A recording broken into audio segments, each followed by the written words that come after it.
Hello, guys and gals, and this is part 23 of our reading of The Princess Bride, which was by William Goldman, and it is a hot fairy tale, apparently. Anyways, we're going to go over the copyright information, which should be on your screen right now. Let me find it in my book. It says here, copyright 1973 by William Goldman, all rights reserved, published in the United States by Ballantine Books, a division of Random House Incorporated, New York, and simultaneously in Canada by Ballantine Books of Canada, Limited, Toronto, Canada, Library of Congress, catalog number, the ISBN. This edition was published with arrangement of Harcourt Brace Jovanovic, Incorporated, manufactured in the United States. First printing, fourth printing, and the cover art by Norman Green. Anyways, all that being said, Physique and Inigo went to Miracle Max to get Wesley brought back to life. Sadly, they found out that Wesley was pretty much dead and they couldn't get full mobility from him. And so now the author is talking about how he cut out some portions of the book because they were boring or something like that. And we'll continue from there. It says here, one last thing. Hiram, my editor, felt the Miracle Max section was too Jewish in sound, too contemporary. I really let him have it on that one. It's a very sore point with me because, just to take one example, there was a line in Butch Cassidy and the Sundance Kid where Butch said, I got vision and the rest of the world wears bifocals. And one of my genius producers said, that line's got to go. I don't put my name on this movie with that line in it. And I said, why? And he said, they don't talk like that then. And it's anachronistic. I remember explaining Ben Franklin wore bifocals. Ty Cobb was batting champion of the American League when these guys were around. My mother was alive when these guys were alive, and she wore bifocals. We shook hands and ended enemies, but the line stayed in the picture. So here's the point. Here the point is, if Max and Valerie sound Jewish, why shouldn't they? You think a guy named Simon Morgenstern was Irish Catholic? Funny thing, Morgenstern's folks were named Max and Valerie, and his father was a doctor. Life imitating art, art imitating life. I really get those two confused. Sort of like I can never remember if Claret is Bordeaux wine or Burgundy. And I don't know if I'm pronouncing that right, because I don't know wines. They both taste good, and the only thing that really matters, I guess, and so does, and that's the only, they both taste good is the only thing that matters, that really matters, I guess, and so does Morgenstern. And we'll pick it up again later, 13 hours later, to be precise. 4 in the afternoon, 2 hours before the wedding. You mean that's it? Inigo said, appalled. That's it, Max nodded proudly. He had not been up this long stretch since the old days, and he felt terrific. Valerie was so proud. Beautiful, she said. She turned to Inigo and said, you sound so disappointed. What did you think a resurrection pill looked like? Not like a lump of clay the size of a golf ball, Inigo answered. Me again. Last time this chapter. No, that is not anachronistic either. There were golf balls in Scotland 700 years ago. And not only that, remember Inigo had studied with Macpherson, the Scot. As a matter of fact, everything Morgenstern wrote is historically accurate. Read any decent book on Florianese history. I usually give them a coating of chocolate at the last minute. It makes them look a lot better, Valerie said. It must be 4 o'clock, Max said then. Better get the chocolate ready, so it'll have time to harden. Valerie took the lump with her and started down the ladder to the kitchen. You never did a better job. Smile. It'll work without a hitch, Inigo said. Oh, it'll work without a hitch?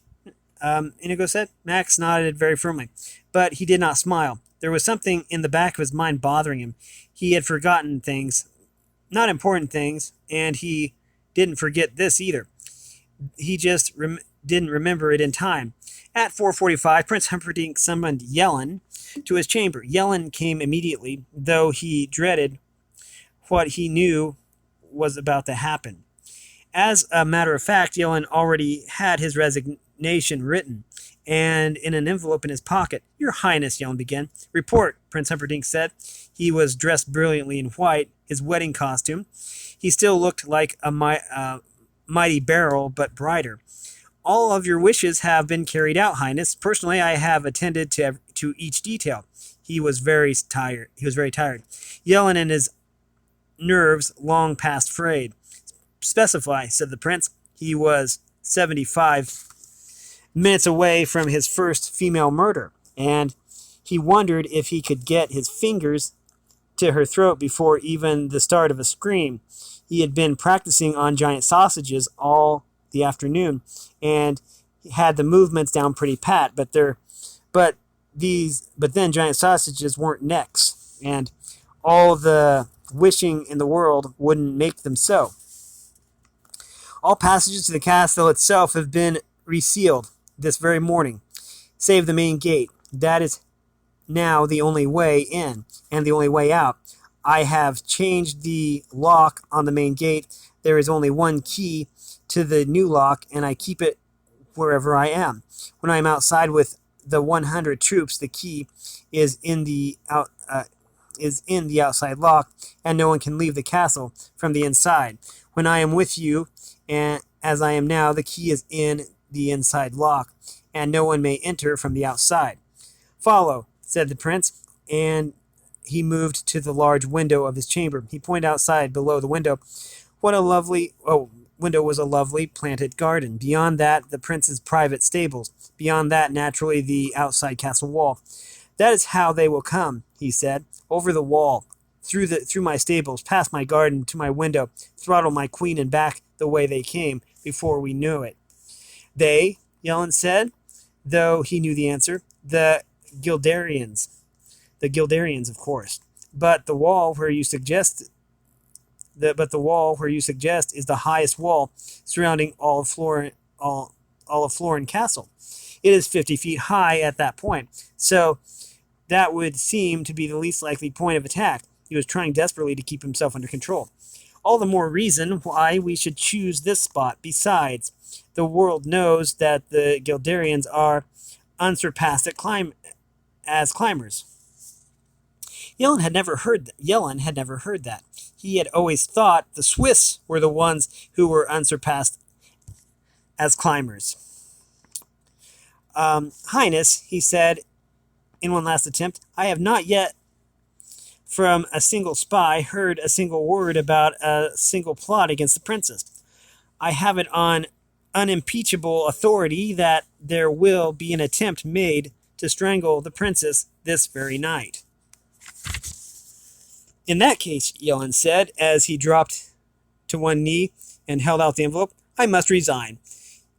It was a difficult decision. The Yellens have headed enforcement in Florin for generations, and they took their work more than seriously. I am not doing a capable job, sire. Please forgive me, and believe me when I say that my failures were those of the body and mind and not of the heart. Prince Humperdinck found himself quite suddenly in a genuine pickle, for once the war was finished, he needed someone to stay in Guilder and run it, since he couldn't be in two places at once, and the only men he trusted were Yellen and the Count would never take the job, being obsessed as he was these days with finishing his stupid pain primer. I do not accept your resignation. You are doing a capable job. There is no plot. I shall slaughter the queen myself this very evening. You shall run Guilder for me after the war. Now get back on your feet. Yellen did not know what to say. Thank you seemed so inadequate, but it was all he could come up with. Once the wedding is done with, I shall send her here to make ready, while I shall with boots carefully procured in advance, make tracks leading from the wall to the bedroom and returning, then from the bedroom to the wall. Since you are in charge of law enforcement, I expect you will not take long to verify my fears that the prints could only be made by the boots of Guelderian soldiers. Once we have that, we'll need a royal proclamation or two. My father can resign as being unfit for battle, and you, dear Yellen, will soon be living in Gilder Castle. Yellen knew a dismissal speech when he heard one. I leave with no thought in my heart but to serve you. Thank you, Humperdinck said, pleased because, after all, loyalty was one thing you couldn't buy, and in that mood, he said to Yellen by the door, Oh, if you see the albino, tell him he may stand in the back for my wedding. It's quite all right with me. I will, Highness, Yellen said, adding, but I don't know where my cousin is. I went looking for him less than an hour ago, and he was nowhere to be found. The prince understood important news when he heard it because he wasn't the greatest hunter in the world for nothing, and even more because if there was one thing you could say about the albino, it was that he was always to be found. My goodness, you don't suppose there is a plot, do you? It's a perfect time the country celebrates. If Gilder were about to be 500 years old, I know I'd attack them. I will rush to the gate and fight to the death, if necessary, Yellen said. Good man, the prince called after him. If there was an attack, it would come at the busiest time during the wedding, so he would have to move that up. State affairs went slowly, but still, he had authority. 6 o'clock was out. He would be married no later than 5:30, or know the reason why. At 5 o'clock, Max and Valerie were in the basement, sipping coffee. You better get right to bed, Valerie said. You look all troubled. You can't stay up all night as if you were a pup. I'm not tired, Max said, but you're right about the other. Tell Mama, Valerie crossed to him, stroking where his hair had been. It's just I've been remembering about the pill. It was a beautiful pill, honey. Feel proud. I think I messed up the amounts though. Didn't they want an hour? When I doubled the recipe, I didn't do enough. I don't think it'll work over 40 minutes. Valerie moved into his lap. Let's be honest with each other. Sure, you're a genius, but even a genius gets rusty. You were 3 years out of practice.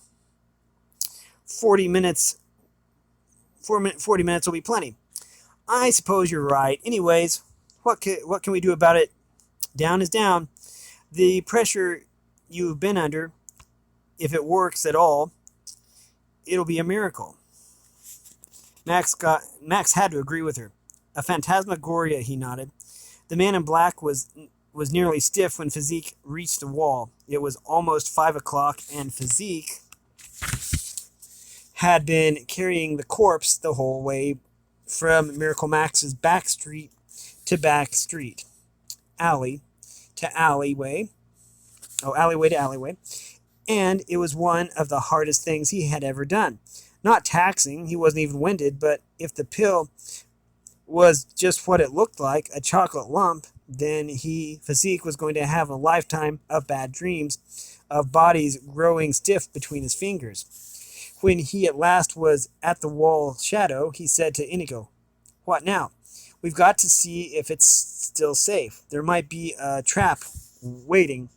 It was the same part of the wall that led shortly to the zoo in the farther corner of the castle grounds. But if the albino's body had been discovered, then who knew what was waiting for them? Should I go up then, Physique asked. We'll both do it, Inigo replied. Lean him against the wall and help me. Physique tilted the man in black so that he was in no danger of falling and waited while Inigo jumped upon his shoulders. Then Physique did the climbing. Any crack in the wall was enough for his fingers. The least imperfection was all he needed. He climbed quickly, familiar with it now, and after a moment, Inigo was able to grab hold of the top and say, All right, go back down. So Physique returned to the man in black and waited. Inigo crept along the wall top in dead silence. Far across, he could see the castle entrance and the armed soldiers flanking it, and closer at hand was the zoo, and off in the deeper brush, in the farthest corner of the wall, he could make out the still body of the albino. Nothing had changed at all. They were, at least so far, safe. He gestured down to Physique, who scissored the man in black between his legs, and began to arm climb noiselessly. When they were all together on the wall top, Inigo stretched out the dead man, and they hurried along until they could get a better view of the main gate. The walk from the outer wall to the main castle gate was slanted slightly down, not much of an incline, but a steady one. There must be, Inigo did a quick count, at least 100 men standing at ready, and the time must be, he estimated closely, 5 after 5 now. Perhaps closer to 10. 50 minutes till the wedding, Inigo turned then and hurried back to Physique. I think we should give him the pill, he said. It must be around 45 minutes till the ceremony. That means he's only got 15 minutes to escape with, Physique said. I think we should wait until at least 5:30, half before, half after. No, Inigo said. We're going to stop the wedding before it happens. That's the best way, at least to my mind, before they're all set in the hustle and bustle beforehand. That's when we should strike. Physique had no further rebuttal. Anyway, Inigo said, we don't know how long it takes to swallow something like this. I could never get it down myself. I know that. We'll have to force feed him, Inigo said, unwrapping the chocolate-colored lump. Like a stuffed goose. Put our hands around his neck and kind of push it down into whatever comes out. I'm with you, Inigo, Physique said. Just tell me what to do. Let's get him in a sitting position, I think, don't you? I always find it easier swallowing sitting up than lying down.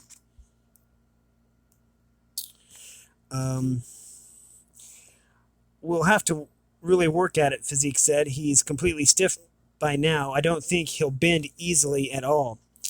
You can make him, Inigo said. I always have confidence in you, Physique. Thank you, Physique said. Just don't ever leave me alone. He pulled the corpse between them and tried to make him bend in half. But the man in black was so stiff, Physique really had to perspire to get him at right angles. How long do you think we'll have to wait before we know if the miracle's on or not? Your guess is as good as mine, Inigo said. Get his mouth as wide open as you can and tilt his head back a little, and we'll just drop it in and see. Physique worked at the dead man's mouth a while. Got it. The way Inigo said.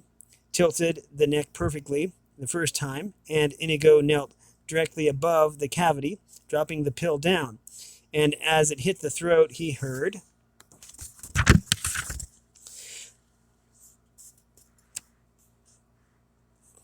Couldn't beat me alone, you dastards. Well, I beat you each apart. I'll beat you both together. You're alive? Physique cried. The man in black sat immobile, like a ventriloquist dummy, just his mouth moving. That is perhaps the most childish, obvious remark I've ever come across. But what could you expect from a strangler? Why won't my arms move? You've been dead, Inigo explained. And we're not strangling you, Physique explained. We're just trying to get the pill down. The resurrection pill, Inigo explained. I bought it from Miracle Max, and it works for 60 minutes. What happens after 60 minutes? Do I die again? It wasn't 60 minutes. He had just thought it was. Actually, it was 40. Only they had used up one already in conversation, so it was down to 39. We don't know. Probably you just collapse and need tending for a year or however long it takes to get your strength back. I wish I could remember what it was like when I was dead, the man in black said. I'd write it all down. I could make a fortune on a book like that. I can't move my legs either. That will come. It's supposed to, Max said. The tongue and the brain were shoo-ins, and probably you'll be able to move, but slowly. The last thing I remember was dying, so why am I on this wall? Are we enemies? Have you got names? I'm the dread pirate Roberts, but you can call me Wesley. Physique. Inigo Montoya of Spain. Let me tell you what's been going on. He stopped and shook his head. No, he said. That's too much. It would take too long. Let me distill it for you. The wedding is at 6, which leaves us probably now something over half an hour to get in, steal the girl, and get out. But not before I kill Count Rugen. What are our liabilities? There is but one working castle gate, and it is guarded by perhaps 100 men. Wesley said, not as unhappy as he might have been ordinarily, because just when he began to be able to wiggle, because just then he began to be able to wiggle his toes. And our assets? Your brains, physique, strength, my steel. Wesley stopped wiggling his toes. That's all? That's it? Everything? The grand total? Inigo tried to explain. We've been operating under a terrible time pressure from the very beginning. Just yesterday morning, for example, I was a hopeless drunk, and physique toiled for the brute squad. It's impossible, Wesley cried. I am Inigo Montoya, and I do not accept defeat. And you will think of something. I have complete confidence in you. She's going to marry Humperdinck, and I'm helpless, Wesley said in blind despair. Lay me down again. Leave me alone. You're giving in too easily. We fought monsters to reach you. We risk everything because you have the brains to conquer problems. I have complete and absolute total confidence that you... I want to die, Wesley whispered, and he closed his eyes. If I had a month to plan, maybe I might come up with something, but this... His head rocked from side to side. I'm sorry, leave me. You just moved your own head, Physique said, doing his best to be cheery. Doesn't that up your spirits? My brains, your strength, and his steel against 100 troops, and you think a little head jiggle is supposed to make me happy? Why don't you leave me to death? This is worse, lying here helpless while my true love marries my murderer. I just know once you're over your emotional outburst, you'll come up with, if we even had a wheelbarrow, that would be something, Wesley said. Where did we put that wheelbarrow? The albino had, Inigo said. Over by the albino, I think, Physique replied. Maybe we can get a wheelbarrow, Inigo said. Well, why didn't you list that among our assets then? Oh, in the first place, Wesley said, sitting up, staring out at the massed troops in the distance. You just sat up, Physique said, still trying to be cheery. Wesley continued to stare at the troops and the incline leading down towards them. He shook his head. What I'd give for a Holocaust cloak, he said. Then, there, we can't help you, Inigo said. Will this do? Physique wondered, pulling out his Holocaust cloak. Where? Inigo began. While you were after frog dust, Physique answered. It fits so nicely. I just tucked it away and kept it. Wesley got to his feet then. All right. I'll need a sword eventually. Why? Inigo said. You can barely lift one. True, Wesley agreed, but that is hardly common knowledge. Hear me now. There may be problems once we're inside. I'll say there may be problems, Inigo cut in. How do we stop the wedding? Once we do, how do we find the Count? Once I do, where will I find you again? Once we're together, how do we escape? Once we escape, don't pester him with so many questions, Physique said. Take it easy, he's been dead.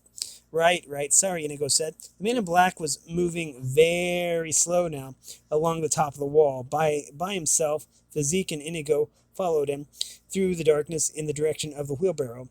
There was no denying the fact that there was a certain excitement in the air. Buttercup, for her part, felt no excitement whatsoever. She had, in fact, never remembered such a wonderful feeling of calm. Her Wesley was coming. That was her world. Ever since the prince had dragged her to her room, she had spent the intervening hours thinking of ways to make Wesley happy. There was no way he could miss stopping her wedding. That was the only way, though that was the only thought, that could survive the trip across her conscious mind. So, when she heard the wedding was to be moved up, she wasn't the least upset. Wesley was always prepared for contingencies, and if he could rescue her at 6, he could just as happily rescue her at 5:30. Okay. We have been reading from The Princess Bride. It's by William Goldman, and it is a hot fairy tale. If you like this content, then make sure you like and subscribe, ring the bell so you know when I upload. Also, if you want to support me in any way, all that information will be in the description below. And as always, thanks for watching, everyone, and have a great day.